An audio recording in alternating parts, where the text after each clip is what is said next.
Bram Weinstein began his career as a radio intern during his time as a student at AU's School of Communication, and now he can be seen anchoring SportsCenter on ESPN.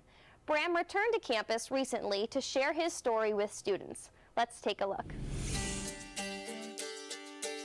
We were so lucky today to have Bram Weinstein join us. Bram is an AU grad, and he's also a SportsCenter anchor. He started off at the Jeff Jones radio show, and he participated in studio, and we just had a really fun time, just talking athletics. And it was almost like a conversation, Coach Jones was really into it, I was into it, and we just had a lot of fun. And so it was just great kind of having him on. After the radio show, Bram spoke to a School of Communications class, which is great because it's a TV production class. They produced it as a kind of a TV kind of production, and it was great. The students had an opportunity to ask questions and really draw from his experiences. Knowing what everyone does is very important. I mean, you'll probably be your own producer. Some of you may shoot, possibility. You'll probably edit. If you go to a small station, you probably have to. You'll definitely write all your own copy. I think the best part was the information he had about internships and classes here, and how it's really the experience out in the field that prepared him to work your way all the way up and eventually get on screen. You can get in on the ground floor of a major network.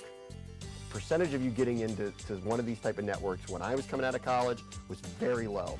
The percentage of you doing it now, particularly this year, way higher. Sometimes we think that being on TV is an impossible dream, and I think he shows that going to AU can make an impossible dream possible. Send a lot of tapes if you want to be on air. Get a good one made. Make the first 30 seconds really, really, really memorable, because if they don't like you in 30 seconds, they're going to press stop and you're never going to hear from them again. I felt like I was too harsh. I hope that they can take it for what it is in a grain of salt, and I hope if they want to persevere and do this, that they follow it. I mean, I'm an example that you can come from the school and do this.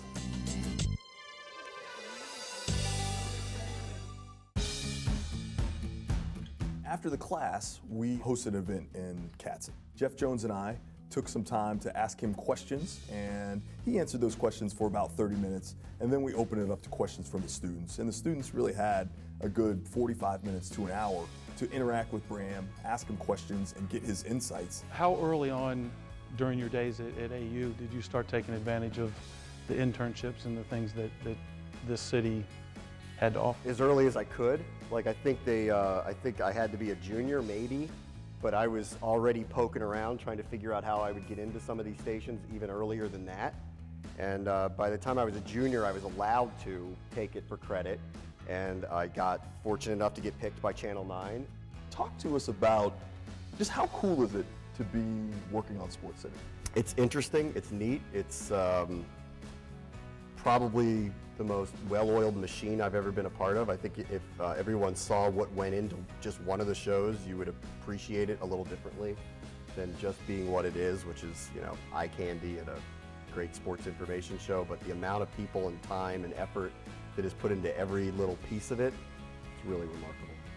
Twitter's really changing the landscape of sports interviews. How do you perceive sports journalists tackling that challenge, and how are they going to respond to it as Twitter and social media develop into the future? We've had really interesting discussions about that. Our reporters themselves were tweeting out news before they were giving it to ESPN. It's a medium I'm not sure anyone has a handle on yet, and I'm not sure how it's going to be harnessed, but the journalism groups are trying to figure out a way as best they can. It was nice listening to him give kind of insights from his career, insights from his experience to the students, so that way they can take them and apply them to their kind of career paths when they graduate from American University. It's a humongous honor to be asked to come back to speak at your alma mater. I mean, so I was ecstatic that they asked and couldn't wait to do it. It's been great.